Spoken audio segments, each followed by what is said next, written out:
نشیر اشتیاقی صاحب بہت بڑے خطیب اس خاندان کی طرف سے، اسی کے چشم و چراغ آفتاب شریعت اور قائد ملت جعفریہ مولانا کلب جواد صاحب قبلہ، جو آج ابھی چند لمحوں میں رونق فروز منبر ہونے والے ہیں۔ گزارش یہ ہے آپ سے کہ انشاءاللہ 9 تاریخ کو جناب منصف بھائی کے 40ویں کی مجلس ہوگی امام بارگاہ آغا میر صاحب میں، اس میں بھی آپ سب کو تشریف لانا ہے۔ آج رات کو بڑی شب بیداری ہے، کل صبح میں چپ تعزیہ اٹھے گا کانپور کا، ان میں تمام مومنین آپ سے گزارش ہے اور تمام انجمن والے اگر میری آواز سن رہے ہوں گے اس کے ذریعے، ان سے گزارش ہے کہ اپنا علم ضرور اٹھائیں گے کنیر گنج میں آ کے الوداعی علم۔ انجمنوں والے آپ کے لیے انتظام کرنے کی کوشش کر رہے ہیں ہم لوگ کہ سب انجمنوں کو قاعدے سے نمبر مل جائے اور قاعدے سے آ کے اٹھائیں۔ آئیے حضرات گزارش گزار ہیں آفتاب شریعت محترم مکرم معظم اعلیٰ مرتبت قائد ملت جعفریہ آبرو ملت جناب مولانا کلب جواد صاحب قبلہ سے رونق فروز منبر ہوں، اپنے نورانی بیان سے مومنین کے قلوب کو مجلہ فرمائیں، مل کے سلوات بھیج کر استقبال فرما دیں۔ یہ مجلس جناب احمد صاحب اور جناب احسن صاحب کی طرف سے جناب حاجی منصف علی رضوی صاحب کی سال ثواب کی منعقد کی گئی ہے۔ آپ دعا کریں پروردگار عالم ان سب کی بھی روزیوں میں برکت عطا فرمائے۔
اور صرف انسانوں کی رحمت نہیں ہے بلکہ جتنے مخلوقات ہیں اللہ کے سب کی رحمت ہے، اور صرف اس دنیا کی رحمت نہیں ہے بلکہ دنیا کے علاوہ جتنے بھی عالم ہیں تو سب کے لیے ہمارے رسول رحمت ہے۔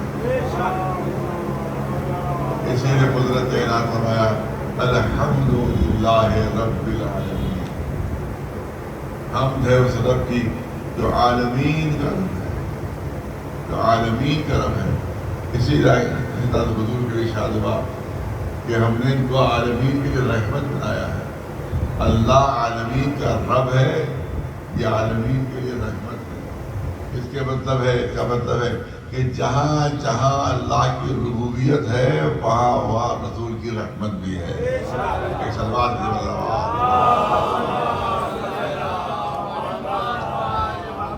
یہاں پر ایک سوال یہ ہوتا ہے کہ یہ عالمین کی رحمت جو ہے یہ صرف حضور کے لیے ہے، نہ جناب آدم کے لیے، نہ جناب نوح کے لیے، نہ جناب ابراہیم کے لیے، نہ جناب موسیٰ، نہ جناب عیسیٰ، لیکن آخر رسول کے لیے قدرت نے ارشاد فرمایا کہ یہ عالمین کے لیے۔ اس کا کیا سبب ہے؟ ظاہر کی نگاہ قدرت دیکھ رہی ہے، جس پر یہ آیت کریمہ نازل ہوئی تو اللہ کی نگاہ دیکھ رہی تھی مستقبل کو، اور ظاہر ہے کہ ہم سے ظاہر ہے کہ وہ ہے کہ جو جس طرح سے ماضی کا علم رکھتا ہے، جس طرح سے حال کا علم رکھتا ہے، اسی طرح سے اس کا علم مستقبل کا بھی ہے۔ ہم مستقبل کو نہیں جانتے، لیکن اللہ کیا کیا قیامت تک ہونے والا ہے اس کو اس کا پہلے ہی علم ہے، اس کو پہلے ہی علم ہے۔ لہٰذا اللہ کو معلوم تھا کہ آدم بھی زمین پر ہیں اور آدم کے ماننے والے بھی زمین پر ہیں، جناب نوح بھی زمین تک محدود اور جناب نوح کے ماننے والے بھی زمین تک محدود، جناب ابراہیم بھی زمین تک، ان کے ماننے والے بھی زمین تک، جناب موسیٰ، جناب جتنے بھی انبیاء آ رہے ہیں وہ خود بھی زمین تک محدود اور ان کے ماننے والے بھی زمین تک محدود۔ لیکن کیونکہ اس آخری نبی کی رسالت قیامت تک کے لیے، قیامت تک کے لیے، اور اللہ کی نگاہیں تھیں کہ ایک زمانہ ایسا آئے گا کہ انسان کے قدم چاند پر پہنچیں گے، انسان کے قدم چاند پر پہنچیں گے۔ ہو سکتا ہے آگے چل کر نہیں پتا کہ تاریخ کتنی ترقی کرے گی، ہو سکتا ہے مریخ پر پہنچ جائے، ہو سکتا ہے متعارف پر پہنچ جائے، ہو سکتا ہے دوسرے سیاروں پر پہنچ جائے۔ تو اگر رسول اللہ کی رسالت اگر صرف زمین کے لیے محدود ہوتی، اگر ان کی نبوت صرف زمین کے لیے محدود ہوتی تو پھر جب چاند کے اوپر قدم رکھتا ہے انسان تو کہہ دیتا کہ اب ہمارے لیے تو ان کی نبوت ختم ہو گئی، اب تو ہمارے لیے ان کی نبوت ختم ہو گئی، کیونکہ وہ زمین کے لیے تھے اور میں چاند پر آ گیا، میں مریخ پر آ گیا، میں عطارد پر آ گیا، لہذا اب میری نبوت ان کی نہیں ہے۔ لہذا قدرت نے پہلے ہی اتنا بدل کر دیا رسول کو کہ دیکھو یہ عالمین کی رحمت ہے، اگر تم زمین کے دائرے کشش سے باہر نکل سکتے ہو مگر نبوت کے دائرے سے باہر نہیں نکل سکتے ہو۔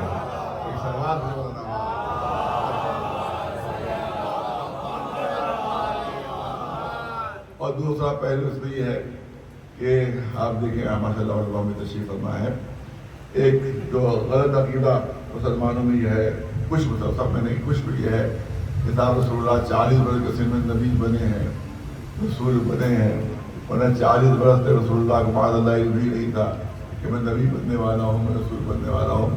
اس کی طرح طرح کی حدیثیں بیان کی جاتی ہیں جن حدیثوں کو ہم نہیں مانتے، جن کو ہم تسلیم نہیں کرتے، تو وہ حدیثیں پیش کی جاتی ہے۔ لیکن قرآن کیا ثابت کر رہا ہے، پوری توجہ چاہوں گا، صاحبان نے تشریف فرمایا۔ دوسرے جتنے بھی انبیاء ہیں ان کے لیے قرآن مجید میں لفظ جعلہ آپ کو مل جائے گا، لفظ جعلہ مل جائے گا۔ جناب آدم کے لیے انی جاعل فی الارض خلیفہ، لفظ جعلہ مل رہا ہے۔ جناب داؤد کے لیے یا داؤد انا جعلناک خلیفۃ فی الارض، لفظ جعلہ مل رہا ہے۔ جناب ابراہیم کے لیے انی جاعلک للناس اماما، لفظ جعلہ مل رہا ہے۔ جناب عیسیٰ جب آغوش جناب مریم میں ہے، یہودیوں نے اعتراض کیا کہ مریم تمہارا نہ باپ برا تھا نہ تمہاری ماں بری تھی، کہ تمہاری آغوش میں بچہ کہاں سے آ گیا ہے، کہ تمہارا کوئی شوہر نہیں ہے، تمہارا کوئی عقد نکاح نہیں ہے، تو آغوش میں بچہ کہاں سے آیا؟ جناب مریم نے اشارہ کیا کسی بچے سے پوچھ لو، کسی بچے سے بات کر لو۔ اور جب یہودیوں نے جناب عیسیٰ سے گفتگو کی ہے تو جناب عیسیٰ نے جواب دیا، آج بھی قرآن میں محفوظ ہے، انی عبد اللہ آتانی الکتاب وجعلنی نبیا. جو ہے جعلنی نبیا، تو ہر نبی کے لیے لفظ جعلہ قرآن مجید میں ملے گا، لیکن ہمارے اس آخری رسول کے لیے لفظ جعلہ پورے قرآن میں کہیں استعمال نہیں ہوا، کہیں پورے قرآن میں لفظ جعلہ استعمال نہیں ہوا. یا لفظ بعثہ ہے، یا لفظ ارسلہ ہے، یا لفظ بعثہ ہے، یا لفظ ارسلہ ہے. جعلہ کے معنی بنانا، جعلہ کے معنی بنانا ہے، اور بعثہ ارسلہ کے معنی بھیجنا ہے. جو ہے بعثہ ارسلہ کے معنی بھیجنا ہے. جو چیز موجود نہیں ہوتی ہے وہ بنائی جاتی ہے، جو چیز پہلے سے موجود ہوتی ہے وہ بھیجی جاتی ہے. جو چیز پہلے سے موجود ہوتی ہے وہ بھیجی جاتی ہے. اس کا مطلب یہ ہے کہ کسی بارگاہ میں بحیثیت نبی پہلے سے موجود تھے کہ جہاں سے بھیجے جا رہے ہیں، جہاں سے بھیجے جا رہے ہیں. تو فرق ہے اور انبیاء میں اور ہمارے اس آخری نبی میں. اور انبیاء وہ ہیں جو پیدا ہو کر نبی بنے تھے، اور ہمارا نبی وہ ہے جو نبی بن کر پیدا ہوا تھا. صلوات پہ قرآن.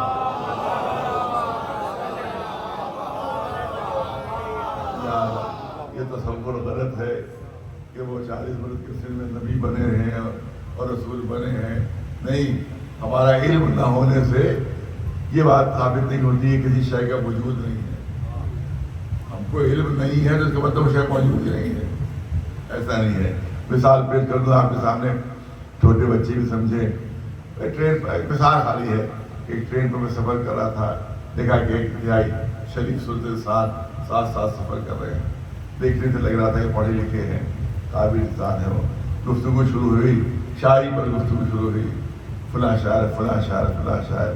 میں نے ان سے یوں ہی گفتگو دوران رسو کا بھائی آپ نے کوئی شعر کبھی کہا ہے؟ وہ بیچارے ان کے ساتھ میں کہنے ارے بھائی ٹوٹا پھوٹا کچھ کہہ لیتا ہوں میں. ایسا 2-4 شعر تو سنا لیجیے. عبدال نے شاہ سنا ہے تو بہت اعلیٰ پیمانے کے، بہت ہی بلند شاعر تھے. میں کہا ارے آپ اتنے بلند پایا شاعر ہیں، اتنے زبردست شاعر ہیں، تو مجھے علم ہی نہیں تھا کہ آپ اتنے بڑے شاعر ہیں. پوری توجہ ہے، مجھے علم ہی نہیں تھا کہ آپ اتنے بڑے شاعر ہیں، اتنے باکمال شاعر ہیں. تو مجھے یہ بتائیے کہ کیا میرے علم ہونے کے بعد وہ شاعر بنے؟ توجہ رہے، کیا میرے علم ہونے کے بعد وہ شاعر بنے؟ نہیں، وہ شاعر پہلے سے تھے، مجھے علم نہیں تھا. توجہ رہے، وہ شاعر پہلے سے لیکن مجھے علم نہیں تھا. پر یوں ہی سمجھ لیجیے کہ نبی ہمیشہ سے ہمیں علم نہیں تھا. سلوات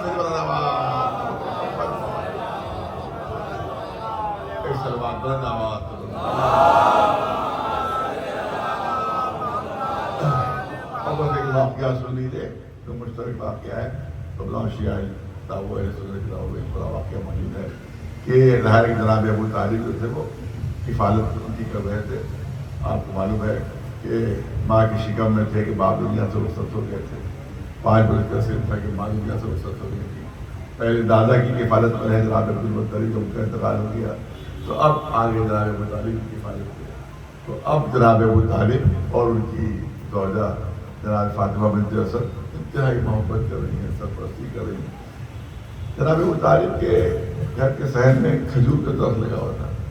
کھجور کا درخت بہت طویل ہوتا ہے، آپ کو معلوم ہے، اونچا درخت ہوتا ہے. جناب فاطمہ بنت اسد جو چچی ہیں رسول اللہ کی اور جو جناب ابو طالب کی زوجہ ہیں، وہ واقعات کا وہ روایت کرتی ہیں کہ میرے گھر میں کھجور کا درخت تھا، اس کی جو کھجوریں گرتی تھیں وہ کہتی میں اس کی سمیٹ لیتی تھی. اور شام کو جو میرے بھتیجے آتے تھے تو میں ان کے پاس دے دیتی تھی کہ بھائی بھتیجے آپ کہیں میں نے کھجوریں سمیٹی. ایک دفعہ مجھے ایسا ہوا کہ وہ کچھ کسی کام میں مصروف ہو گئی تو تھوڑی دیر ہو گئی کچھ کھجوریں سمیٹنے میں. اب جب پہنچی تو دیکھا محلے کے بچے سارے پہلے ہی کھجوریں سمیٹ کے لے جاتے تھے. اب ایک افسوس ہوا کہ آج میرے بھتیجے آئیں گے تو میں ان کو کھجوریں نہیں پیش کر سکوں گی. اب سنیے واقعہ سنیے. جناب رسول اللہ جب تشریف لائے، اب طے کہ جناب فاطمہ بنت اسد کو علم نہیں ہے کہ رسول ہے، پیغمبر ہے، نبی ہے.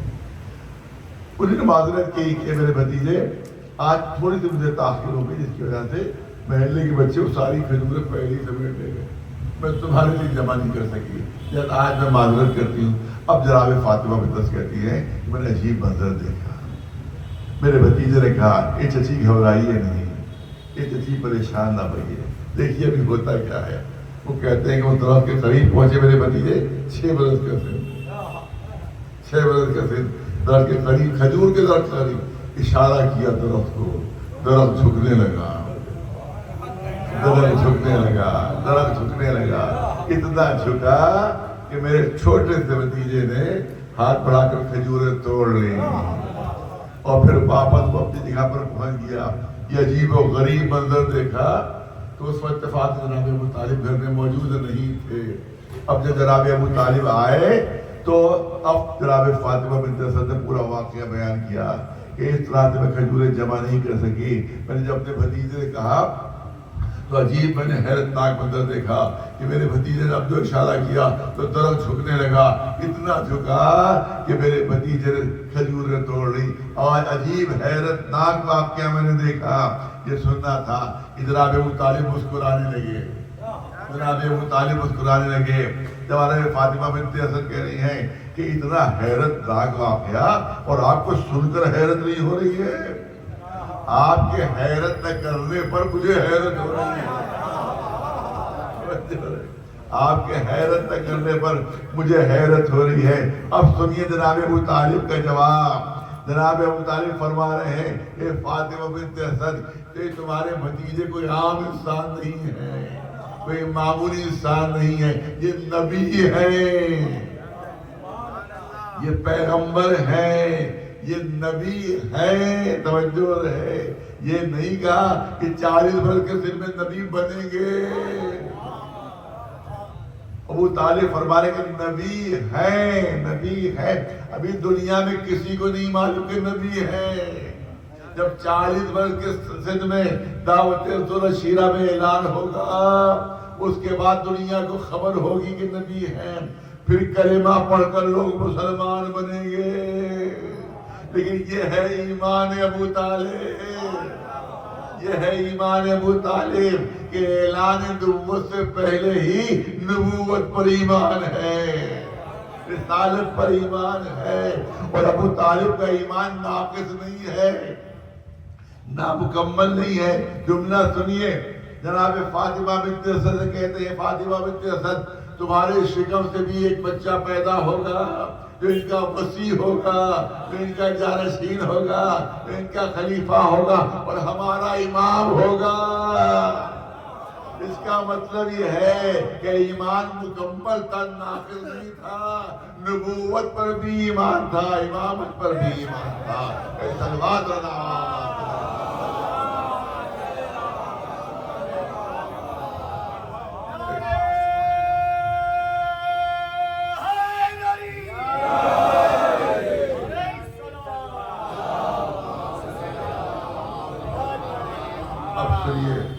یہ جو آئے کریمہ ہے اس کی مناسبت سے بھی ہے اور جناب ابو طالب مناسبت سے بھی ہے, یہ بات کر کرنا چاہتا ہوں.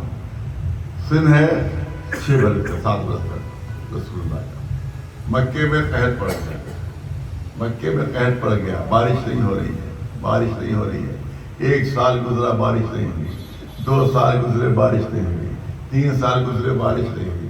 ہر طرف ہنگامہ مچا ہوا ہے, قحط ہے, لوگ بھوکے مر رہے ہیں, پیاسے مر رہے ہیں.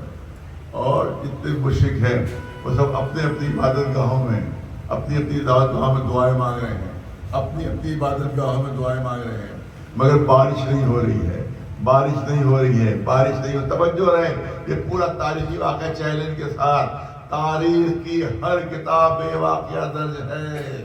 میں آپ کے سامنے پیش کر رہا ہوں چیلنج سے. یہ واقعہ تاریخ کی ہر کتاب میں درج ہے. 3 سال تک مکے میں بارش نہیں ہوئی, بارش نہیں ہوئی. یہ کس وقت کا واقعہ ہے؟ جب رسول اللہ کل سن 6-7 برس کا ہے, 6-7 برس کا ہے. 3 سال تک جتنے بھی مکے کے مشرک تھے سب کے سب اپنی اپنی عبادت گاہوں میں دعائیں مانگتے رہے, بارش نہیں ہوئی, بارش نہیں ہوئی. پھر آپس میں میٹنگ ہوئی اور آپس میں فیصلہ ہوا کہ دیکھو ہم سب اپنے خداؤں سے دعا مانگتے مانگتے تھک چکے ہیں, اپنے خداؤں سے دعا مانگتے مانگتے تھک چکے ہیں. مگر بارش نہیں ہوئی. چلو ابو طالب پاس پہنچتے ہیں اور ابو طالب سے کہتے ہیں کہ وہ اپنے خدا سے دعا مانگے. پوری توجہ ہے. اپنے خدا سے دعا مانگے. ہم اپنے خدا سے دعا مانگتے مانگتے تھک چکے ہیں. اب ابو طالب پاس پہنچے اور اس سے جا کر درخواست کریں کہ ابو طالب اب اپنے خدا سے دعا مانگے. اس کا مطلب یہ ہے کہ خود مشرک اقرار کر رہے تھے کہ ہمارا خدا کوئی اور ہے، ابو طالب کا خدا کوئی اور ہے. ایک سلوات بھیجو والا دعا.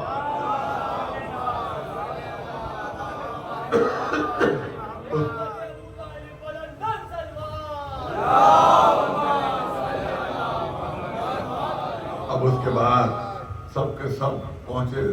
جناب ابو طالب کو دروازہ کھٹکھٹایا. باہر جو نکلے تو دیکھا پورا مجمع جمع ہے. تب مکے کے سرداران ہیں، ہر طرف مجمع ہے. کیا بات ہے، کیوں آئے ہو؟ وہی جملے دہرائے. اے ابو طالب، ہم تو خدا سے دعا مانگتے مانگتے تھک چکے ہیں. اب آپ اپنے خدا سے دعا مانگیے. بارش نہیں ہو رہی ہے. بہت توجہ رہتا کرنا چاہتا ہوں. جناب ابو طالب نے فرمایا پورے مکے میں اعلان کر دو، کل صبح میں کعبے کے قریب دعا مانگنے پہنچ رہا ہوں. نہیں بات واضح نہیں ہو پائی. کل دعا مانگنے میں کعبے کے پاس پہنچ رہا ہوں. پورے مکے میں اعلان کر دو، سب جمع ہو جائے، پورا مکہ جمع ہو جائے. کل صبح میں دعا مانگنے پہنچ رہا ہوں.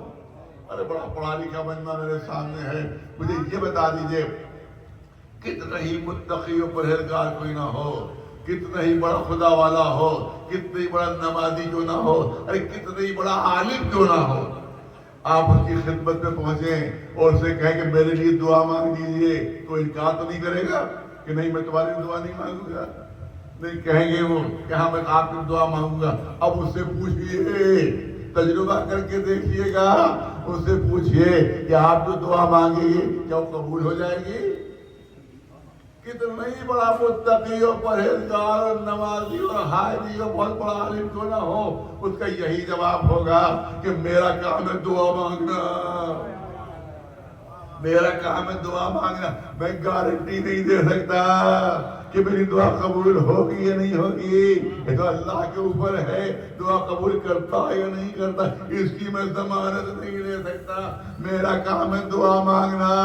اے ابو طالب، آپ نے بہت بڑا خطرہ مول لے لیا. ارے پوری توجہ جاؤ. اے ابو طالب، آپ نے بہت بڑا خطرہ مول لے لیا. ارے دعا مانگنا ہی ہے تو تنہائی میں دعا مانگ لیجئے، اکیلے میں دعا مانگ لیجئے. ارے دعا اگر قبول نہ ہوئی تو اتنے بڑے مجمع میں آپ کو شرمندگی ہوگی، اتنے بڑے مجمع میں بے عزتی ہو جائے گی. اکیلے میں دعا مانگ لیجئے، تنہائی میں دعا مانگ لیجئے. اگر دعا قبول نہ ہوئی تو کتنی شرمندگی ہوگی. یہ آپ نے کیا کہہ دیا؟ میں دعا مانگنے پہنچا، پورا مکہ جمع ہو جائے، ساری آبادی جمع ہو جائے. اگر دعا قبول نہ ہوئی تو کتنی سکی ہوگی، کتنی شرمندگی ہوگی. تو شاید ابو طالب جواب دیتے ہیں کہ اگر کبھی زندگی میں میری کوئی دعا رد ہوئی ہوتی تو مجھے اپنی دعاؤں پر اتنا بھروسہ نہیں ہو سکتا تھا. اس کا نتیجہ کیا نکلا؟ اس کا نتیجہ یہ نکلا کہ دنیا کے سارے تقوی ایک طرف ہے اور ایمان ابو طالب ایک طرف ہے.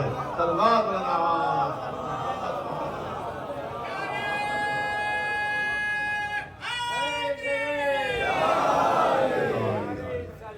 اب صبح نمودار ہوئی. دیکھیے یہ ہے رسول اللہ، رسول رحمت. 6 برس کا سن، یہ ہے رسول رحمت. یہ صبح نمودار ہوتی ہے اپنے بھتیجے کے بازو پکڑے ہوئے. جناب ابو طالب آئے، پہنچے کعبہ شریف کے پاس، کعبہ معظمہ کے پاس، کعبہ منورہ کے پاس پہنچے. پورا ہزاروں کا مجمع چاروں طرف جمع ہے، ہزاروں لوگ جمع ہیں. اور اس کے بعد جناب ابو طالب اپنے بھتیجے سے کہتے ہیں کہ آپ اس طرح سے کھڑے ہو جائیے کہ آپ کی پشت کعبے کی طرف ہو اور چہرہ میری طرف ہو.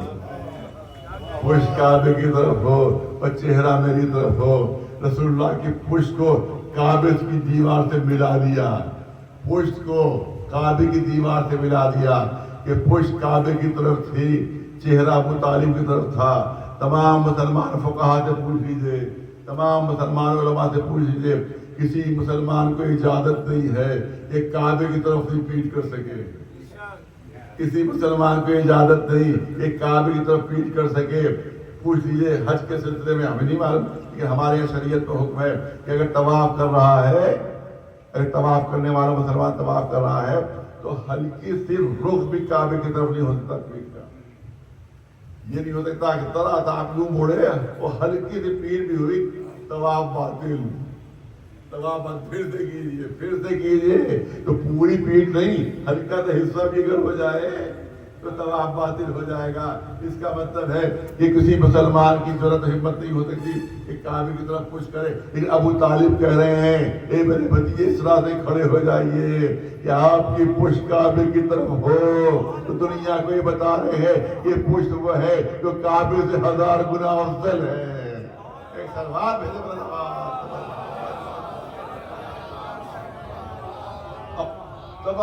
تمام عربی ادب میں یہ قصیدہ قدیم ہے, لامیہ کے نام سے مشہور ہے, اور کوئی عربی ادب اس وقت تک مکمل نہیں ہے جب تک جناب ابو طالب کا قصیدہ نہ شامل ہو جائے اس میں, جو قصیدہ لامیہ کے نام سے ہے. اور اس کا پہلا شعر آپ کی خدمت میں پیش کر رہا ہوں. پہلا شعر کیا ہے؟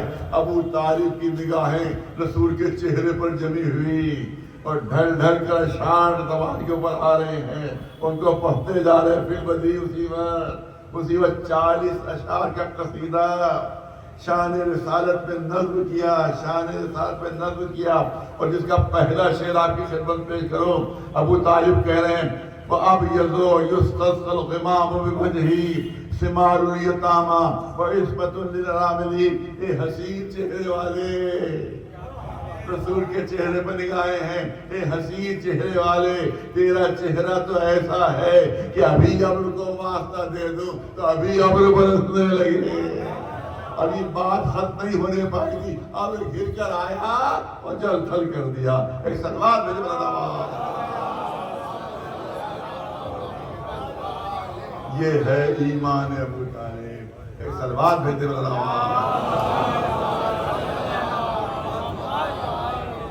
تو اب ظاہر ہے کہ اسی پر تھوڑی دیر آپ کو وقت دینا ہے. حقیقت یہ ہے جو الزام لگایا جاتا ہے اسلام کے اوپر کہ اسلام جو ہے وہ تلوار کے زور سے پھیلا ہے, اسلام جو ہے وہ زبردستی پھیلایا گیا ہے, اسلام جو ہے وہ ایک ہاتھ میں تلوار رہتی تھی, رسول اللہ کے ایک ہاتھ کو قرآن مجید رہتا تھا.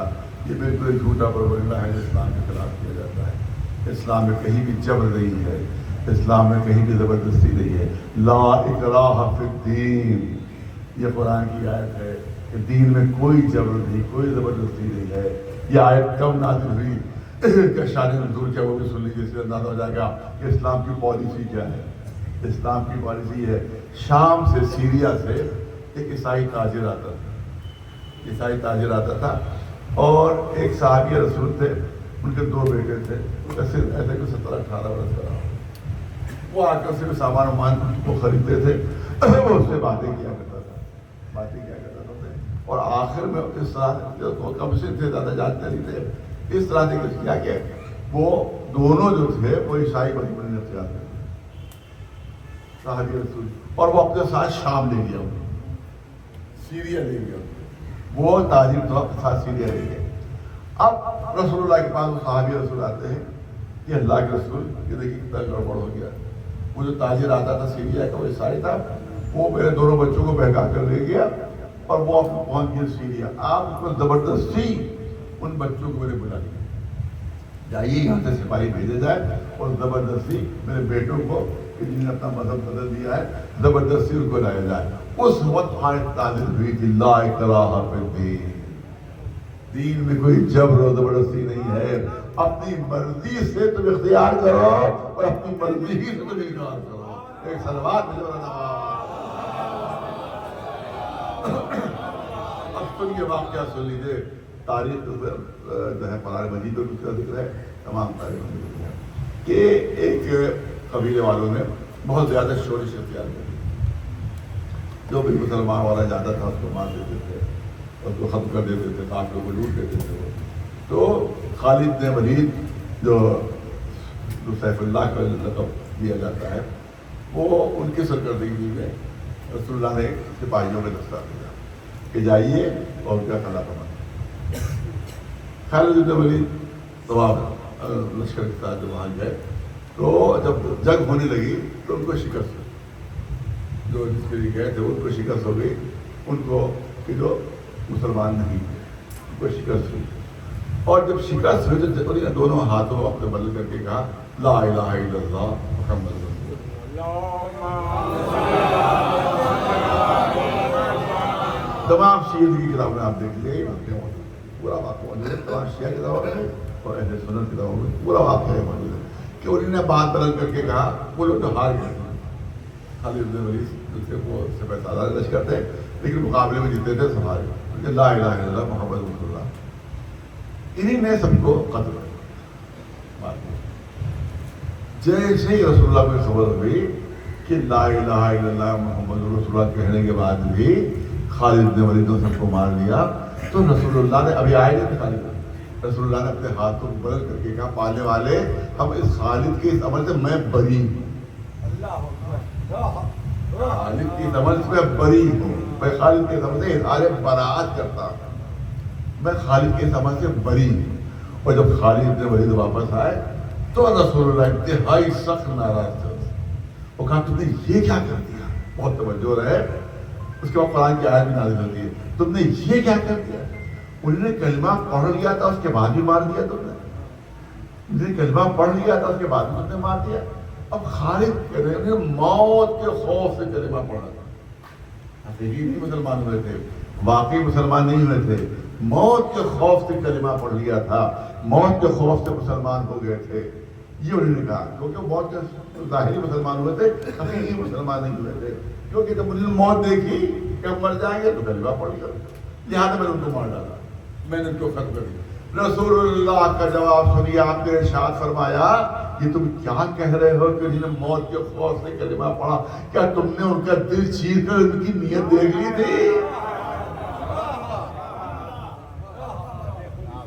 کیا تم نے دل چیر کر سینہ چیر کر ان کی نیت دیکھ لی تھی کہ خوف سے اسلام لائے ہیں، خوف سے کلمہ پڑھے؟ تمہیں کوئی حق نہیں تھا ان کو مارنے کا. جب زبان سے انہوں نے کلمہ پڑھی. اب قرآن کی آیت نازل ہوئی سورہ نساء آیت نمبر 94، یہ نازل ہوئی کہ لا تقولوا لمن القى اليكم السلام لست مؤمنا. ہم نے تمہیں حق نہیں دیا ہے کہ اگر کوئی اسلام کا اعلان کر رہا ہو اور تم یہ کہہ کے اسے مار دو کہ تم مسلمان نہیں ہو. ہم نے تمہیں حق نہیں دیا ہے کہ تم کو جو لا الہ الا اللہ محمد رسول اللہ کہہ رہا ہو تم کہو کہ سچا مسلمان ہی مار دو، کیونکہ تمہیں حق نہیں ہے. تمہیں ظاہر دیکھنا ہوگا، باطن ہم پر چھوڑو. قرآن اعلان کر رہا ہے، رسول اللہ کے زمانے میں اعلان ہو رہا ہے، اصحاب کرام سے اعلان کیا جا رہا ہے. کون تھے وہ سب؟ رسول اللہ کے اصحاب تھے جن سے خطاب کر کے اللہ فرما رہا ہے کہ دیکھو اگر زبان سے کسی نے اپنے اسلام کا اقرار کر لیا تو تمہیں حق حاصل نہیں ہے کہ تم کہو کہ تم مسلمان نہیں ہو. تمہیں حق حاصل نہیں ہے کہ تم کہو کہ تم مومن نہیں ہو. جو زبان سے اعلان کر رہا ہے، زبان تم دیکھو دل ہم دیکھیں گے. زبان تم دیکھو دل ہم دیکھیں گے، ظاہر تم دیکھو باطن ہم دیکھیں گے، عمل تم دیکھو عمل کی نیت ہم پر چھوڑ دو. سلوات بھیجے پوری توجہ رہے. فیصلہ کن آیت ہے قرآن مجید کی. آج جو مسلمان ملا کافر کے لفظ اعلان کیا کرتے ہیں، فلاں کافر فلاں کافر، مجھے اتنا بتاؤ کہ جب اللہ نے رسول کو حق نہیں دیا یہ کلمہ پڑھنے والے کو کافر کہیں، جب اصحاب کرام کو حق نہیں دیا کہ وہ کلمہ پڑھنے والے کو کافر کہہ لے، تو آج کے ملاؤں کی حقیقت دے دیا ہے. ایک سلمان میں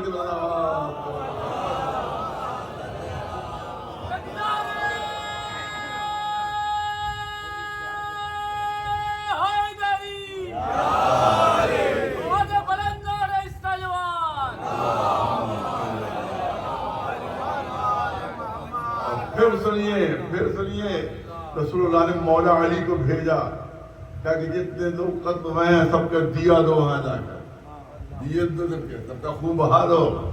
ارے گھوڑوں کی ٹاپوں میں جتنا سامان خراب ہوا ہے سب کی قیمت دو. ارے توجہ رہے.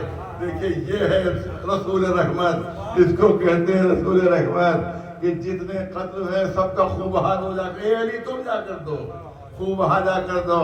اور گھوڑوں کی ٹاپوں سے اگر کسی کا کوئی سامان ٹوٹ گیا ہو، کسی کے برتن ٹوٹ گئے ہیں، کسی کا کوئی سامان ٹوٹ گئے، سب کا جرمانہ ادا کرو. اور صرف یہی نہیں، یہ بالکل آج کی تھیوری ہے جو آج سے 1400 سال پہلے اس رسول اعلان فرما رہے ہیں کہ جن کو ذہنی اذیت ہوئی ہے، جن کو اسلامی لشکر سے دہشت محسوس ہوئی ہے، ذہنی لذت جو ہے، ذہنی اذیت ہوئی ہے، اس ذہنی اذیت کا کمپنسیشن بھی دو. ان عورتوں کو جو دہشت زدہ ہو گئی تھی، ان بچوں کو جو دہشت زدہ ہو گئی تھی، گھوڑوں کی ٹاپوں کی آواز سے جو دہشت میں آ گئی تھی، سب کو جو ذہنی اذیت ہوئی ہے اس کا کمپنسیشن بھی دو. کیا آج سے 1400 سال پہلے کوئی تصور بھی نہیں کر سکتا تھا کہ ذہنی اذیت بھی کوئی چیز ہوتی ہے. اور میں آپ کے سامنے مثال پیش کروں. یہ جو انگلینڈ کا قانون ہے کہ آپ بغیر اجازت کسی کے گھر میں داخل ہو، گھنٹی بجانا پڑے گی، دروازہ کھڑے. لیکن اگر گھر کا دروازہ کھلا ہوا ہے تو اس کے اندر آپ داخل ہو سکتے ہیں اور پھر گھر والے کو اعتراض کا حق نہیں ہوگا. کیوں؟ کیونکہ آپ کو دروازہ بند رکھنا چاہیے. آپ نے دروازہ کھلا کیوں چھوڑ دیا؟ اب سنیے واقعہ، بہت دن پہلے کی بات ہے، 20-22 سال پہلے کی بات ہے. اخبار میں واقعہ آیا ہے. بکنگم پہلے جس میں ملکہ برطانیہ رہتی، جس ملکہ برطانیہ اتفاق سے اس کا مین گیٹ کھلا رہ گیا. ایک بیچارہ کچھ ایسا تھا، کچھ ہلکا تھا، آگے توازن ٹھیک نہیں، وہ اندر گھس کے چلا گیا. اور اتنا گھستا چلا گیا کہ کوئین کے جو بیڈ روم تھا اس میں جا کے بیٹھ گیا. ان کے بیڈ روم میں جا کر بیٹھ گیا. اب سنیے اخبار پر رپورٹ. اب اس کو سیکورٹی گارڈ پکڑا تو گیا، مگر اب سزا کیسے دی جا سکتی؟ کیونکہ قانون یہ ہے کہ اگر دروازہ کھلا رہ جائے تو کوئی بھی چلا جائے اندر، آپ کو کوئی سزا نہیں مل سکتی. کیونکہ غلطی آپ کی ہے کہ آپ نے دروازہ کیوں کھلا چھوڑ. کیسے اس کو سزا دی جائے؟ اور سزا دینا بھی ضروری ہے، ورنہ اور دوسروں کو ہمت ہوگی. تو آخر میں طے ہوا کہ جتنی دیر وہ بیٹھا رہا، کوئین کو ذہنی اذیت رہی، کیونکہ اس نے ذہنی اذیت پہنچائی، لہذا اس کو اس کی سزا ملنا چاہیے. تو اب ذہنی اذیت پر سزا ہونے کا تصور آج کا ہے، مگر آج سے 1400 سال پہلے رسول فرما رہے ہیں کہ جن کو ذہنی اذیت ہوئی ہے سب کو کمپنسیشن دینا ہوگا. ایک سلوات دے رہا.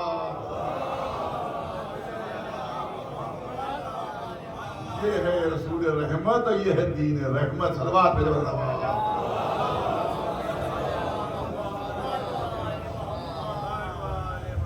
اب سنیے دوسرا واقعہ. یہ تمام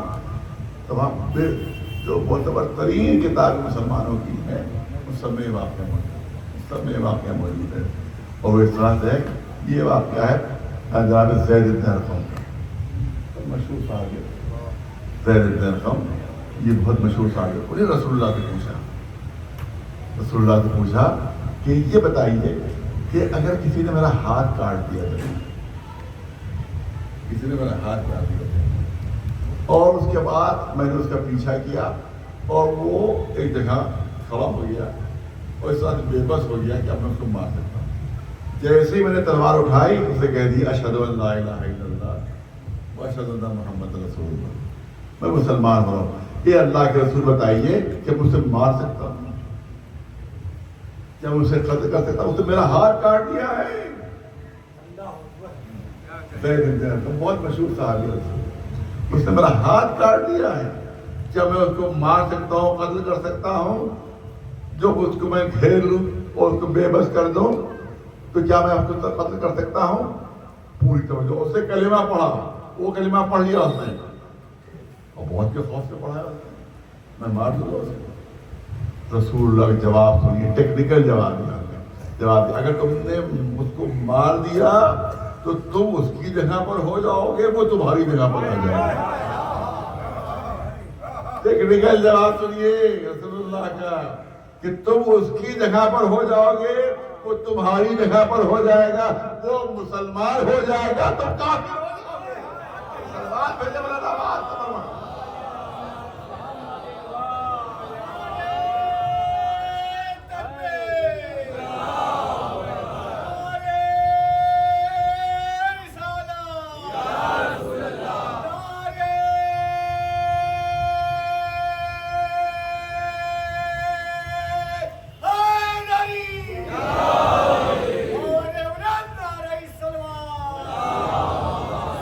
یہ جو آج اسلام کے نام پر لوگ دہشت گردی کرتے ہیں، یہ صحیح بخاری کی حدیث ہے جو پیش کر رہا ہوں آپ کے سامنے، جو میں نے پیش کی ہے صحیح بخاری میں ہے۔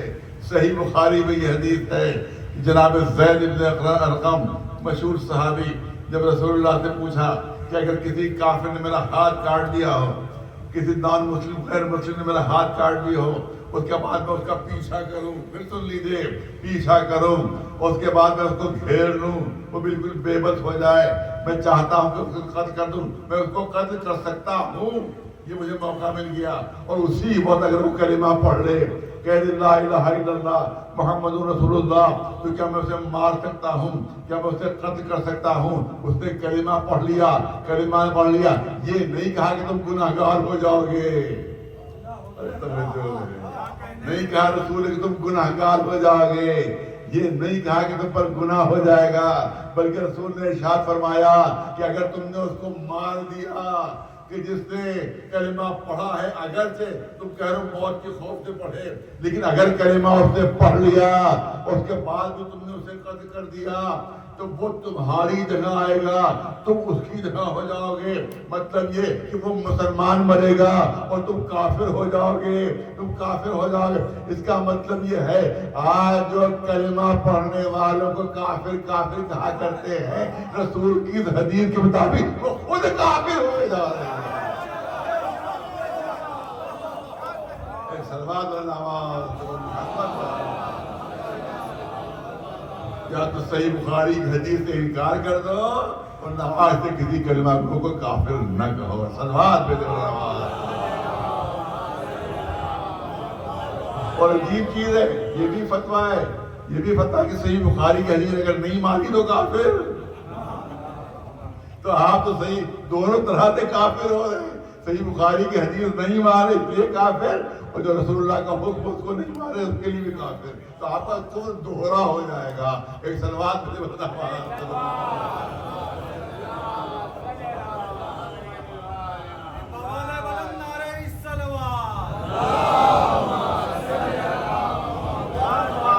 یہ ہے اسلام، یہ ہے اسلام، اس کو کہتے ہیں اسلام۔ یہ اسلام کا حقیقی حکم کہ اگر اس سے ہاتھ بھی کاٹ دیا ہو لیکن اگر وہ کہہ رہا ہے تو اس کو آپ مار نہیں سکتے۔ اسی لیے ایک اور حدیث، ایک اور آیت کریمہ ہے، اس وقت بس ذہن میں آگے تھوڑا سا حوالہ میں اس کا بول رہا ہوں، لیکن اس میں وہ آیت کریمہ پیش کرنا، یہ آیت کریمہ اکیلی آیت کریمہ نے کسی مضمون لکھا تھا کہ جس طرح سے علی کی ذوالفقار ہر لشکر کو تحت کرنے کے لیے کافی تھی، علی کی ذوالفقار ہر لشکر کو تحت کرنے کے لیے کافی تھی، اسی طرح سے قرآن کی یہ ایک آیت ہر منکر اسلام کو اس کا انکار ختم کرنے کے لیے کافی ہے۔ ایک صلوات ان احد من المشرکین استجارک فاجرہ حتی یسمع کلام اللہ ثم ابلغہ مامنا۔ عجیب ہے، عجیب غریب آیت، اسلام کی بنیادی پالیسی بیان کرتی یہ آیت ہے، آیت قرآن ہے کہ دیکھو گھمسان کی اگر جنگ ہو رہی ہے، عجیب بچوں جوانوں کو توجہ چاہوں گا، کہیں بھی آپ ہی پیش کر سکتے ہیں، میں اس کا حوالہ اس کا ڈھونڈ کے بتا دوں گا، کہیں بھی آپ ہی پیش کر سکتے ہیں کہ اللہ نے اعلان فرمایا زبردست جنگ ہو رہی ہو، سر کٹ کٹ کے گر رہے ہو، گھمسان کی جنگ ہو رہی ہو، اور اس وقت کوئی نان مسلم کوئی غیر مسلم ایک دم سے اعلان کر دے کہ میں اسلام کو سمجھنا چاہتا ہوں، میں دین اسلام کو جاننا چاہتا ہوں، میں اس کی خصوصیات سمجھنا چاہتا ہوں، فوراً تلوار روکو، فوراً جنگ ختم کرو، فوراً تلوار روک لو. اور جس نے مطالبہ کیا ہے کہ میں اسلام کو سمجھنا چاہتا ہوں، میں قرآن مجید کو سمجھنا چاہتا ہوں، اس کو اپنے ساتھ لے جاؤ، لے جا کر اس کے سامنے اسلامی تعلیمات پیش کرو، اس کے سامنے قرآنی تعلیمات پیش کرو. اگر وہ اس نے کلمہ پڑھ لیا تو ظاہر ہے کہ تمہارا بھائی ہو جائے گا، تو تمہاری اس کی حفاظت تمہاری ذمہ داری ہو جائے گی. لیکن اگر اس نے یہ کہا کہ نہیں، اسلام میری سمجھ میں نہیں آ رہا ہے، قرآن میری سمجھ میں نہیں آ رہا ہے، میں مسلمان نہیں ہو سکتا، تمہیں مارنے کا حق نہیں ہے، اسے مارنے کا حق نہیں ہے. ابلغہ مأمنا، اگر اس نے مسلمان ہونے سے انکار بھی کر دیا ہو تو ایسی جگہ پہنچاؤ اسے جو امن کی جگہ ہو، کہ جہاں پر وہ سیف ہو، یعنی اسی کی آبادی میں دوبارہ پہنچا دو. اسلام میں زبردستی نہیں منوایا جاتا، دل سے مانے تو مسلمان ہو، ورنہ تم آزاد ہو چلے جاؤ. ایک سلمان میں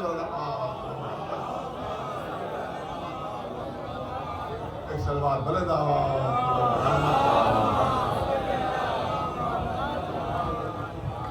یہی ہمیشہ یہ اسلام کی تعلیم ہے. اسی لیے جتنی بھی جنگیں ہیں اسلام کی سب ڈیفینسو ہیں، ساری جنگیں ڈیفینسو ہیں. شاید کوئی کبھی بھی اسلام نے کسی پر حملہ نہیں کیا، صرف ڈیفینسنگ نہیں کیا. جب حملہ ہوا ہے تو ڈیفینس کیا ہے، حملہ ہوا ہے تو ڈیفینس کیا. جنگ بدر کیا تھی؟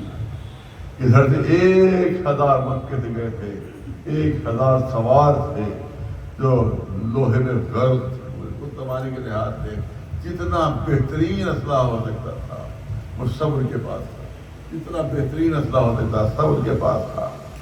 اور ادھر جب رسول اللہ مقابلے کے لیے نکلے ہیں تو صرف 313 لوگ تھے، صرف 313. اور کچھ کے پاس تلواریں تھیں، 2 یا 3 گھوڑے تھے، 2 یا 3 اونٹ تھے. اس کے بعد سب جنگ کرنے کے نکلے تھے. لاٹھیاں ساتھ میں تھیں، کھجور کی لکڑیاں ساتھ میں تھیں. یہ جنگ تھی جنگ بدر، یہ جنگ تھی جنگ بدر جس پہ مسلمانوں کو فتح حاصل ہوئی تھی، مسلمانوں کو فتح حاصل ہوئی تھی. پوری توجہ رہے. یہاں پہ بس آگے ذکر کروں، جب یہ ہارا ہوا لشکر واپس پہنچا ہے مکے تو مکے والوں نے کہا ارے تم ہار گئے مسلمانوں سے، تم مسلمانوں سے ہار گئے. ارے ان کے پاس تو کوئی طاقت نہیں تھی، نہ ان کے پاس تلواریں تھیں، نہ ان کے پاس اسلحے تھے، نہ ان کے پاس گھوڑے تھے، نہ ان کے پاس اونٹ تھے. وہ تو چند کے پاس تلواریں تھیں، کچھ کے پاس تو لاٹھیاں تھیں، کچھ کے پاس کھجوروں کی لکڑیاں تھیں. تم اسلحے میں ڈوبے ہوئے اس کے بعد بھاگ آئے، تو اس کے بعد فرار تم نے اختیار کیا. کہا اب سنیے ان بھاگے ہوئے لشکر کے جواب سنیے. پھر تو مکے کے سرداروں کو نے جواب دیا ہے، کہا دیکھو ہم کیوں نہ بھاگے، دھوکہ تو تمہیں نے دیا ہے. ارے توجہ ہے، دھوکہ تو تمہیں نے دیا تھا، دھوکہ تو تمہیں نے دیا تھا، اس لیے ہماری ہار ہوئی، اسی لیے ہم نے فرار اختیار کیا. ارے ہم نے کیا دھوکہ دیا تھا؟ عجیب بات کر رہا، ہم نے کیا دھوکہ دیا؟ کہ یاد کرو کہ ہمارا لشکر جانے لگا تھا تو اپنی بات یاد کرو. تم نے کہا تھا مسلمانوں سے کچھ ڈرنے کی ضرورت نہیں ہے، کیونکہ ان کی کوئی طاقت نہیں، ان کی کوئی قوت نہیں، ان کے پاس اسلحے نہیں ہے. مسلمانوں سے کوئی ڈرنے کی ضرورت نہیں ہے، مسلمانوں سے کوئی ڈرنے کی ضرورت نہیں ہے. اور تم نے ایک جملہ کہا تھا، مگر دیکھو صرف علی سے ہوشیار رہنا. ارے توجہ رہے، صرف علی سے ہوشیار رہنا. تم نے چلتے وقت کہا تھا کہ ایک علی سے ہوشیار رہنا، کسی سے ڈرنے کی ضرورت نہیں ہے، صرف ایک علی سے ہوشیار رہنا. تم نے کہا تھا ایک علی سے ہوشیار رہنا، اور ہم کو میدان بدر میں سوائے علی کے اور کوئی نظر ہی نہیں آ رہا تھا. سلوات بناوا.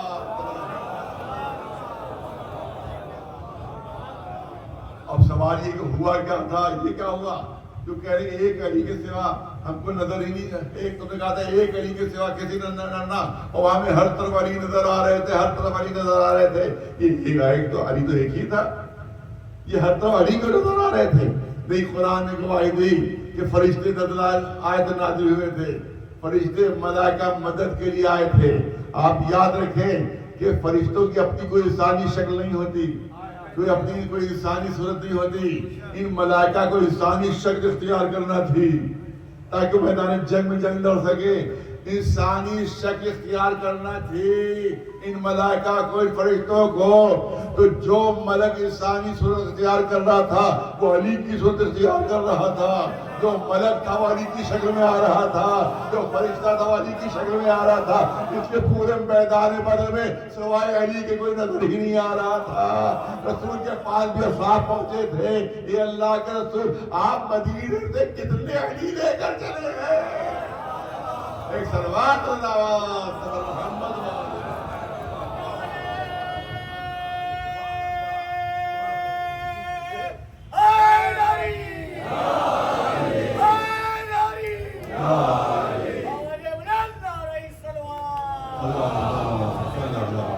محمد ہم کو سوائے علی کے اور کسی کی شکل ہی نظر نہیں آ رہی ہے، سوائے علی کے کسی کی صورت نظر نہیں آ رہی۔ یہ فرشتے کہے کے لیے آئے تھے؟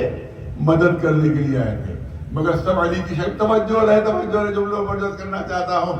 یہ فرشتے کہے کے لیے آئے تھے، یہ ملک کہے کے لیے آئے تھے؟ مدد کرنے آئے تھے، مدد کرنے آئے تھے۔ اللہ نے مدد بھیجی تھی، اللہ نے مدد بھیجی تھی، مگر سب علی کی شکل میں تھے، سب علی کے شکل میں تھے۔ تو اب ثابت ہو گیا کہ جب بھی اللہ مدد کرے گا تو مددگار علی ہی کی شکل میں ہوگا۔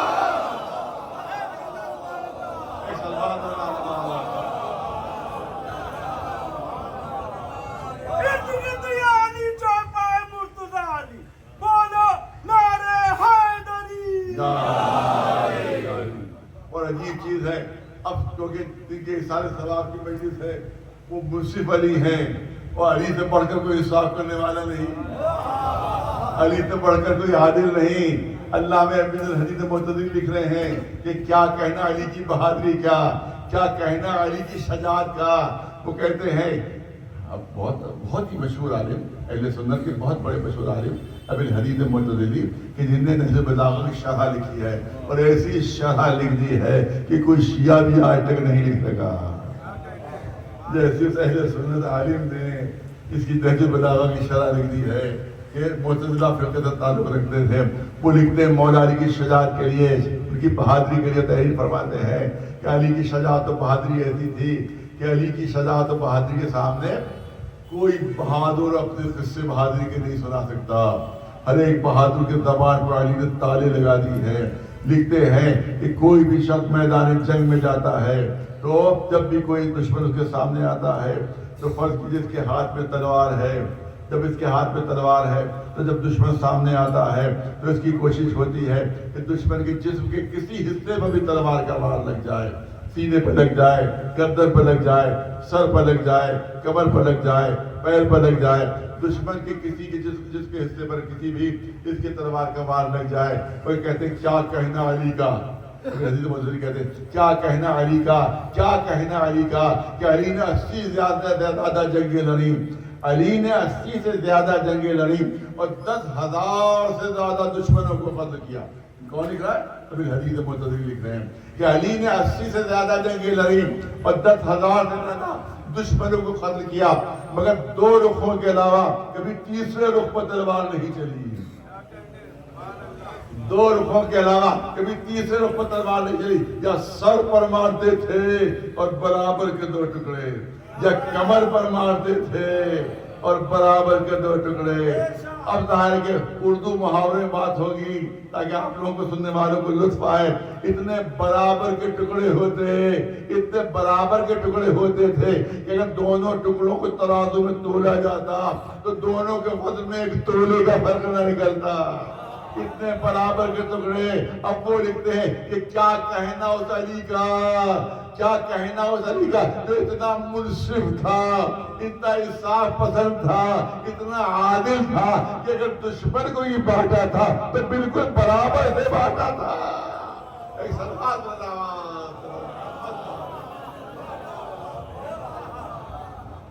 بلند آواز. اب جلدی سے ایک واقعہ سن لیجیے. دامن وقت کوئی چاہتے پھر لکھنؤ میں حاضری دینا, وہاں بھی مجلس ہے, وہاں بھی حاضری دینا ہے. یا تقریباً 70-80 سال پہلے کا واقعہ ہے کہ ایک دشمن مولا علی نے دشمن سے بیٹھ کے کہا کہ تم لوگ خواہ قصے کہانیاں تم لوگ کرتے ہو کہ کوئی عالم نجاست پہ لوٹے میں نہیں جا سکتا, یہ سب کہانیاں تمہاری بنائی ہوئی ہیں, میں عالم نجاست میں چلا جاؤں گا, میں کچھ نہیں کرے گا. اس شیعہ نے وہ جو دوست تھا اس نے بنائی کہ ابھی ایسی حرکت نہ کرو, ایسی حرکت نہ کرو. اور اس نے ضد پڑا ہوا تھا میں تو ایسی حرکت, میں تو ایسی بات کروں گا. وہ عالم نجاست پہ تو آ گیا صحن میں, نجف میں, مولا علی کا روزے نجف میں آ گیا. اور اس کے بعد پھر کیا دیکھو میں کچھ بھی مولا علی کے روزے کے صحن میں موجود ہو, میں تو کچھ بھی نہیں ہوا. پھر رواق میں آ گیا, رواق میں اسی طرح عالم نجاست. پھر وہ شیخی بگاڑنے لگا کہ دیکھو میرا کچھ نہیں بگڑا, میں تو اسی طرح صحیح سالم ہوں, خواہ تم نے افسانے بنائے ہیں. اس کے بعد قبے کے نیچے آ گیا, قبے کے نیچے آ گیا. پھر ثبوت پیش کروں گا, ثبوت پیش کروں گا, یہ نہ سمجھے کوئی لفاظی ہو, کوئی جھوٹا قصہ, ثبوت کے ساتھ بات ہوگی. وہ قبے کے پاس آ گیا, کوئی بھی نہیں. اب وہ لاکھ منع کر رہا ہے اس شیعہ کہ نہیں بھائی یہ سب حرکت نہ کرو, واپس جاؤ, واپس جاؤ. اب وہ زری کے قریب ہونے لگا, زری کے قریب ہونے لگا. جیسے زری کے تھوڑا قریب آیا, دیکھا کہ تڑاقہ ہوا, زور کی آواز ہوئی اور زری میں سے 2 انگلیاں نکلی. زری میں سے 2 انگلیاں نکلی, ان 2 انگلیوں کے درمیان اس کی کمر آ گئی. اس 2 انگلیوں کے درمیان اس کی کمر آ گئی. اب جو دونوں انگلیاں آپس میں ملتی ہیں تو آدھا دھڑ ادھر, آدھا دھڑ ادھر. توجہ ہے, توجہ ہے. اس کے بعد اب وہ زمانہ تو تھا ایسا, صرف دشمن اہل بیت کی حکومت تھی. اس وہاں کے جو خادم اس وقت کا تھا اس کو گرفتار کر دیا کہ خواہ مخواہ تم نے یہ قصہ خدائے کتاب انگلیاں نکلی جو اس نے 2 ٹکڑے کر دیا, تم نے قتل کیا, تم نے مارا. آج تو بہت فہانی اس وقت برجہ وقت ہے, آج 80 سال پہلے کی بات ہے, وہ برجہ وقت ہے. اب ظاہر ہے کہ یہاں کی تو عدالت تھی بھی کہ 5 سال 10 سال مقدمہ چلے اور تو 2-3 دن ہی میں فیصلہ ہو جاتا تھا. کوئی ڈکٹیٹرشپ تھی, کوئی جمہوریت تو تھی, تو یہ تھا کہ 2-3 دن میں اس کو پھانسی پہ چڑھا دیا جائے گا. آج جو اس فہانی جج سے کہلوایا کہ اگر میری ایک بات تم مان لو, اگر میری بات غلط ثابت ہو رہی ہے تو تمہیں پھانسی دینے کی ضرورت نہیں پڑے گی, یہ خود سے پھانسی پر چلا جائے گا, خود سے پھانسی پر ہو جائے گا. پر ایک بات مان لو کیا, یہ دیکھو دونوں لاش کے دونوں ٹکڑوں کو توڑ کے دیکھو, دونوں ٹکڑوں کو توڑ کے دیکھو. اگر دونوں کے وزن میں رتی برابر کا فرق ملے تو سمجھنا خادم نے مارا ہے, روزے کے خادم نے مارا. لیکن اگر بالکل وزن برابر ہو تو سمجھنا علی کا کام ہے. اب جو تولا گیا تو وزن بالکل برابر نکلا تو پتا چلا یہ اس کا کام نہیں تھا بلکہ علی کا وار تھا, جو برابر سے تقسیم کرتا تھا. ایسا بات نظر آ. اب سنیے جو دلیل ہے, یہ تو اپنی بھی قصہ ہے. 2 نشانات ایسے ہیں جو آج تک مٹانے کے بعد بھی نہیں مٹ سکے ہیں, نہیں مٹ سکے. ایک تو کعبے کی دیوار کا شگاف آج تک نہیں مٹا, کعبے کی دیوار کا شگاف آج تک نہیں مٹا. چیلنج سے کہہ رہا ہوں, آج سے 70 سال پہلے کی کعبے کی تصویر دیکھو اور آج کی دیکھو. آج سے 80 سال پہ چیلنج سے بات ہو رہی ہے, 80 سال پہلے کی تصویر کعبے کی دیکھو اور آج کی دیکھو. 80 سال پہلے 150 پرانی تصویریں موجود ہیں, 90 سال پہلے جو تصویریں ہیں تو آپ کو سنگ حجر اسود جو ہے وہ کعبے سے باہر تھوڑا سا ملے گا, اس کا ایک گوشہ باہر ہوگا, تقریباً 1 فٹ وہ باہر نکلا ہوا ہے. سنگ اسود کعبے کی دیوار سے 1 فٹ باہر نکلا ہوا ہے, اور اب جب آپ جائیے گا تو وہ 1 فٹ اندر ہے. یہ کیسے ہو گیا, یہ کیسے ہو گیا؟ اس کا مطلب یہ کہ دیوار پر اتنے پلاسٹر کیے گئے کہ کسی طرح سے وہ شگاف بند ہو جائے. جب بھی پلاسٹر ہوتا تھا دوبارہ وہی شگاف پیدا ہو جاتا تھا. زیادہ کوشش کرتے کرتے تھک گئے مگر وہ شگاف بند نہیں ہو سکا. تو جس طرح سے یہ ثبوت ہے اس واقعے کے بعد 2 مرتبہ زری نجف کی بدلی جا چکی ہے, لیکن جب بھی زری بدلی جاتی ہے وہ شگاف وہاں پر دوبارہ پیدا ہو جاتا ہے کہ جہاں رہنی کی انگلیاں باہر نکلی تھی. سلوات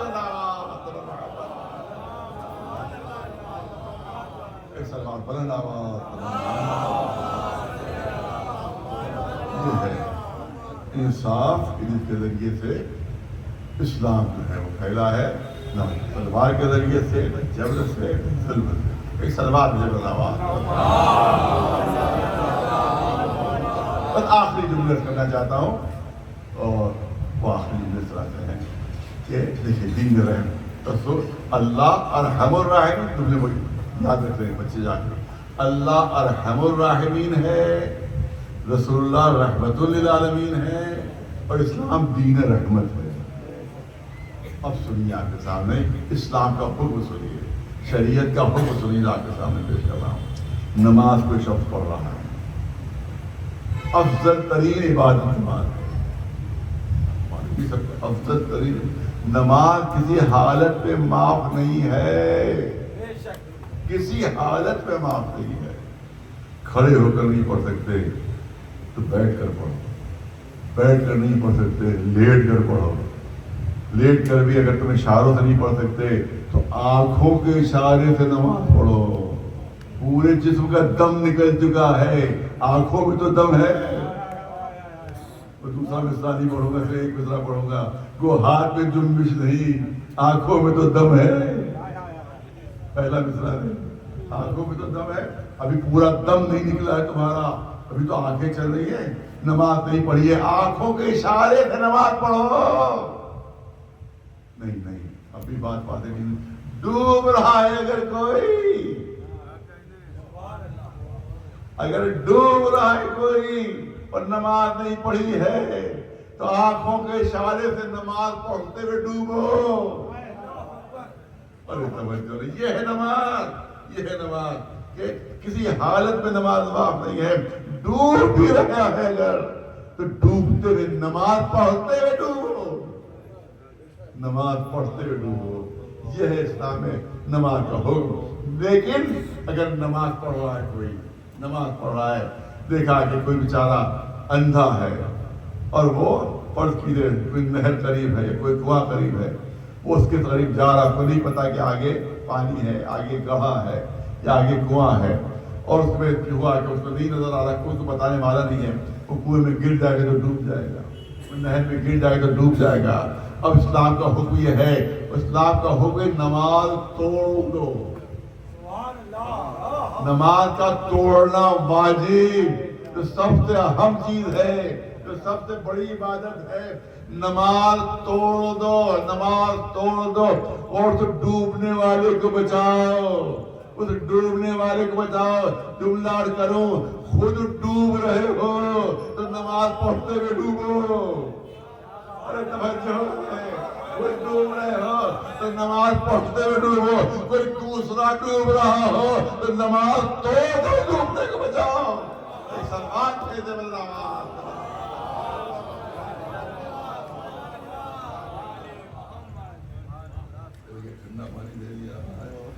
ایک سلوات مجھے برداباد.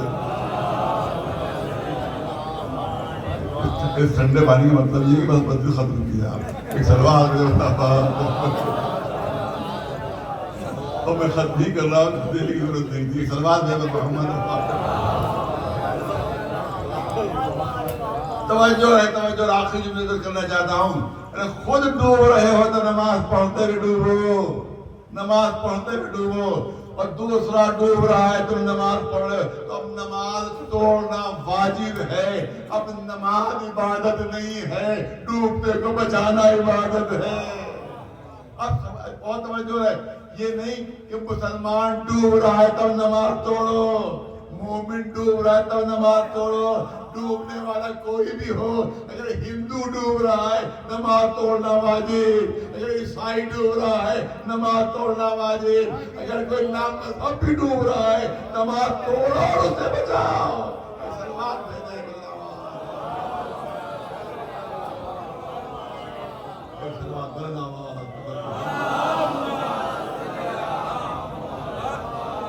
یہ ہے اس کو کہتے دین اسلام، یہی اسی دین کو بچانے کے لیے حسین کربلا کے میدان میں اور اپنا سب کچھ نشاور کر، سب کچھ نشاور کر، کوئی چیز باقی نہیں رکھی، سب کچھ اللہ کے راہ میں دے دیا۔ قرآن نے کہا ہے کہ کچھ اللہ کے راہ میں دے دیا کرو، اللہ کے راہ میں کچھ دے دے، سب نہیں مانگا ہے، اللہ نے سب نہیں مانگا، کچھ دے دو اللہ کے راہ میں، لیکن جب اللہ کے راہ میں حسین دینے پر آئے تو سب کچھ دے دیا، اپنے دامن میں کچھ باقی نہیں رہا۔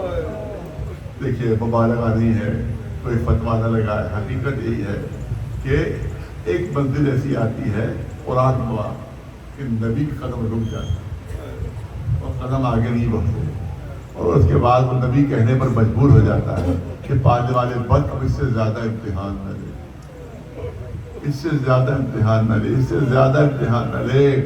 قرآن مجید گواہی دے رہا ہے کہ انبیاء کے جو امتحانات لیے گئے ہیں، ایک منزل پر نبی بھی نے آ کر کہہ دیا کہ بس پانے والے اس سے زیادہ امتحان نہ لے، اس سے زیادہ ہم امتحان نہیں دے سکتے۔ تو انبیاء کی منزل یہ ہے کہ امتحان دینے والا کہہ رہا ہے، امتحان دینے والا کہہ رہا ہے کہ بس پالنے والے بس اس سے زیادہ امتحان نہ لے۔ اور یہ کربلا کی منزل ہے، یہ امام حسین کی منزل ہے کہ امتحان لینے والا کہہ رہا ہے بس حسین بس اس سے زیادہ امتحان نہ دو۔ قاسم کا لاشا لے کر آئے، پالنے والے کوئی اور امتحان ہو، یہ بندہ حاضر ہے، اور محمد کے لاشے لے کر آئے، حسین کہہ رہے ہیں کہ بندہ حاضر ہے، اگر کوئی امتحان ہو تو حسین حاضر ہے۔ علی اکبر کی لاش اٹھانے کی کوشش کی، نہیں اٹھ سکی، قبر نے جواب دے دیا۔ حسین نے لا الہ میں سر بلند کر کے کہا پالنے والے کوئی اور امتحان ہو، حسین حاضر ہے، ہاتھ میں تندہ تھا 6 مہینے کا بچہ، 3 بھار کے تیر کا نشانہ بنا۔ اے اللہ اگر کوئی اور امتحان ہے تو حسین حاضر ہے۔ سارے امتحانات حسین نے دیے، مگر ایک امتحان کے لیے اللہ نے حسین کو منتخب نہیں کیا تھا، بلکہ کوئی اور ہے جو سید الصابرین ہے، جو صبر کرنے والوں کا سردار ہے۔ ایوب کا صبر سب سے زیادہ مشہور ہے، صبر ایوبی مثال کے طور پر صبر ایوبی بیان کیا جاتا ہے، مگر ایوب کا صبر کب ختم ہوا، کب صبر نے دم توڑا؟ اس وقت جب گھر میں کھانے کو نہیں تھا، زوجہ کو بھیجا ایک دکاندار کے پاس، جاؤ جا کر اس سے آٹا قرض لے لو، بہت دنوں سے قرض آ رہا ہے، پھر کو تھوڑا آٹا قرض دے دے۔ جب زوجہ جناب ایوب اس دکاندار کے پاس پہنچی اور دکاندار سے کہا کہ تھوڑا سا آٹا قرض دے دو، دکاندار نے انکار کر دیا کہ نہیں، پہلے بہت قرض تمہارے پاس جا چکا ہے، پرانا قرض ادا کرو تب تمہیں دوسرا قرض دیا جائے گا۔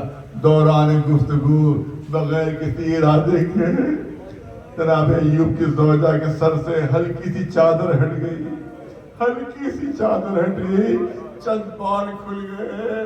اس دکاندار کی نگاہ ان بالوں پر پڑی، بڑے خوبصورت بال تھے، بڑے حسین بال تھے۔ اس دکاندار نے کہا کہ اگر چند بال مجھے دے دو تو جتنا آٹا تمہیں چاہیے تم لے جاؤ۔ یہ سنتا تھا، بغیر آٹا لیے وہ روتی پلٹ کر آئی۔ جناب ایوب نے پوچھا کیوں رو رہی ہو؟ ایوب غضب ہو گیا، آج میرے چند بالوں پر ایک نامحرم کی نظر پڑ گئی، میرے چند بالوں پر ایک نامحرم کی نظر پڑ گئی۔ گواہ قرآن بھی گواہ ہے، روایت بھی گواہ ہے۔ ایوب نے ہاتھ بند کر دیے، پالنے والے ہر امتحان منظور ہے، مگر یہ امتحان مجھے منظور نہیں کہ میری زوجہ کے چند بالوں پر کسی نامحرم کی نظر پڑ جائے۔ زین العابدین کے دل سے پوچھا، بازار کوفہ شام ہے، رسول کی نوازیاں۔ علی کی بیٹیاں بازار میں بے چادر اپنے بالوں سے اپنا چہرہ چھپائے ہوئے. یہ مسائل میں کئی جگہ پڑھ چکا ہوں, یہاں بھی پڑھنا چاہتا ہوں. بس سب جملوں کی زحمت ہے. ہاں یزید نے حکم دیا کہ دربار سجایا جائے. مجھے فتح ہوئی ہے اور بہت بڑی فتح ہوئی ہے, لیکن دشمن اسلام مارا گیا ہے, ایک اسلام کا دشمن مارا گیا ہے, اس کے کٹے ہوئے سر آ رہے ہیں, انہی کی عورتوں کو گرفتار کر کے لایا جا رہا ہے. پورا دربار سج گیا. یزید کی زوجہ کا نام ہندا, یہ چاہنے والی تھی اہل بیت کی, ماننے والی تھی اہل بیت کی. جب اس کو خبر ہوئی کہ میرے شوہر کو بہت بڑی فتح ہوئی ہے اور وہی قیدی لائے جا رہے ہیں اور ان کے کٹے ہوئے سر آ رہے ہیں, تو اس نے فرمایا کہ مجھے اجازت دو, میں بھی دربار میں بیٹھ کے یہ منظر دیکھوں. یزید سے اجازت ملی, ایک تخت برابر میں رکھ دیا گیا, اس پر ہند آ کر بیٹھ گئی, پورے حجاب سے ڈھکی ہوئی, پوری چادر میں چھپی ہوئی. یہ ہندا کون ہے؟ یہ مدینے کی رہنے والی ہے, مدینے کی رہنے والی ہے. اس کا 7-8 برس کا سن تھا کہ جناب زینب کے پاس آئی, علی کی بیٹی جناب زینب پاس آئی. جناب زینب ایک مدرسہ کھولا تھا کہ جس میں عورتوں اور بچوں کو تعلیم دی جاتی تھی. یہ آئی, کہا شہزادی میں آپ کی شاگردہ بننا چاہتی ہوں. جناب زینب سے سر سے پیر تک دیکھا اسے, کہا تو میرے مدرسے میں داخل نہیں ہو سکتی. کیا وجہ ہے؟ کہ تیرا 7-8 برس کا سن ہے اور تو چادر نہیں پہنتی, تو پردہ نہیں کرتی, لہٰذا میرے مدرسے میں داخل نہیں ہو سکتی. ہندا نے کہا نہیں شہزادی, میں وعدہ کرتی ہوں کہ آج سے پردہ کروں گی اور کبھی پردہ چھوڑوں گی نہیں. اب روایت سنیے, شہزادی نے اپنے ہاتھوں سے ایک چادر سی, علی کی بیٹی, حسین کی بہن, رسول کی نوازی جناب زینب, شہزادی زینب اپنے ہاتھوں سے چادر ہندا کے لیے سی اور ہندا کو چادر دے کر کہا دیکھو وعدہ کرو کبھی اس چادر کو اتارو گی نہیں. اس نے وعدہ کیا کہ نہیں میں کبھی یہ چادر نہیں اتاروں گی. اب چادر پہنے ہوئے ہندا دربار میں بیٹھی ہوئی ہے. حکم آ کے قیدیوں کو لایا جائے, قیدیوں کو لایا جائے. جناب زینب ام کلثوم داخل ہوتی ہیں دربار میں. جناب ام کلثوم کی نظر ہندا پر پڑ گئی. جیسے ہندا کو دیکھا پہچان گئی, یہ وہی ہندا ہے جو ہمارے گھر آیا کرتی, یہ وہی ہندا ہے کہ جس کو ہم نے پردہ سکھایا تھا. جناب زینب سے فرماتی ہیں شہزادی آپ دیکھ رہی ہیں کہ تخت پر کون بیٹھا ہوا ہے؟ جناب زینب نے فرمایا ہاں میں دیکھ رہی ہوں. کیا پہچانا کون ہے؟ کہا یہ ہندا ہے جس کو ہم نے پردہ سکھایا تھا, جس کو میں نے چادر دی تھی اور وعدہ کیا تھا کبھی چادر اتارنا نہیں. جناب ام کلثوم فرماتی ہے ارے جس کو ہم نے پردہ سکھایا اس کے سامنے ہم بے پردہ کیسے جائیں؟ ہمارے سروں پر چادر نہیں ہے, ہم کیسے چلے جائیں؟ جناب زینب نے فرمایا کہ نہیں, ہمارے چہرے ہمارے بالوں سے چھپے ہوئے ہیں, وہ ہمیں پہچان نہیں پائے گی, ہمیں نہیں پہچان پائے گی. سامنے سے گزرنے لگے. ہندا نے کہا سب کو میرے سامنے سے گزارا جائے. جیسے جناب زینب ام کلثوم سامنے سے گزری, ہندا نے کہا رک جاؤ, یہ قیدی عورتوں رک جاؤ, مجھے تم سے کچھ پوچھنا ہے, تم سے کچھ سوال کرنا ہے.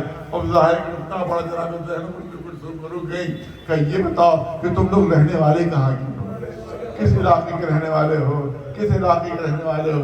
پوچھا تو بتانا پڑا. جناب زینب نے سر جھکا کر کہا ہم مدینے کے رہنے والے ہیں, ہم مدینے کے رہنے والے ہیں. مدینے کا نام سنا ہندا تڑپ گئی, ہندا بے چین ہو گئی. مدینے کے رہنے والے ہو؟ کہاں ہم مدینے کے رہنے والے ہیں. اچھا کہ تم لوگ مدینے کے رہنے والے ہو تو میرے آقا حسین کو تو تم لوگ جانتے ہو گے,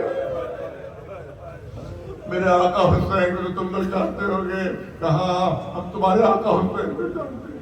کہ آقا عباس کو, کہ ہم آقا تمہارے آقا عباس کو بھی جانتے ہیں. کہ شہزادے علی اکبر کو, کہاں شہزادے علی اکبر کو بھی ہم جانتے ہیں.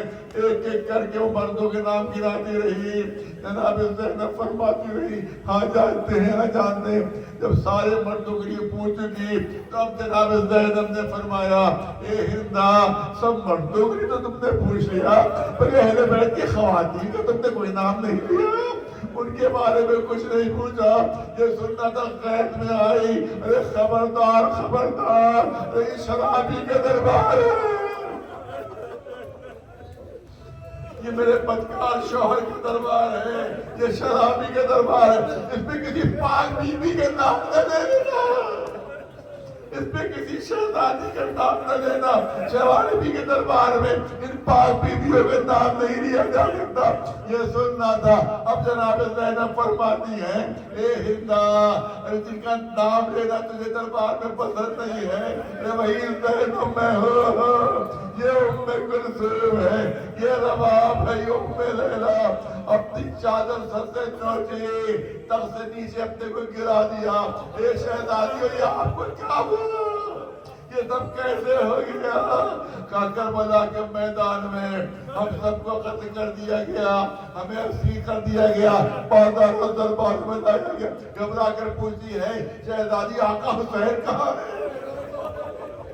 آقا عباس کہاں ہے؟ ارے جو کٹیرے سر تم کو تخت یزید پر نظر آ رہے ہیں، ایک سر میرے مولا حسین کا ہے، ایک سر میرے بھائی عباس کا ہے۔ اب جیسے ہی اپنی زوجہ کو بلا چادر دیکھا، گھبرا کر یزید اٹھا، اے ہندا کیا کر دیا؟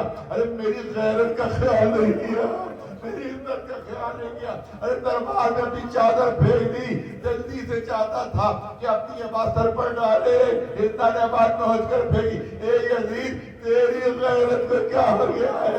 ارے اپنی زوجہ کو بے پردہ ہونا برداشت نہیں، مگر علی کی بیٹیوں کو، رسول کی نوازیوں کو، حسین کی بہنوں کو، ارے بازاروں اور درباروں میں بے پردہ لے آیا، تیری غیرت کو کیا ہو گیا؟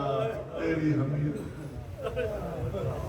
فَيَعْلَمُ الَّذِينَ ظَلَمُوا أَيَّ مُنقَلَبٍ يَنقَلِبُونَ أَلَا لَعْنَةُ اللَّهِ عَلَى الْقَوْمِ الظَّالِمِينَ۔ بذلك سے ایک مرتبہ سورہ الحمد اور 3 مرتبہ سورہ اخلاص کی تلاوت فرما کر جناب حاجی سید مصطفی علی ندوی صاحب سید نذیر احمد ندوی صاحب کی روحوں کو جملہ مبلغ اولاد دنیا سے رخصت ہو گئے ہیں، ان سب کی روحوں پہ خیر ثواب فرمائے۔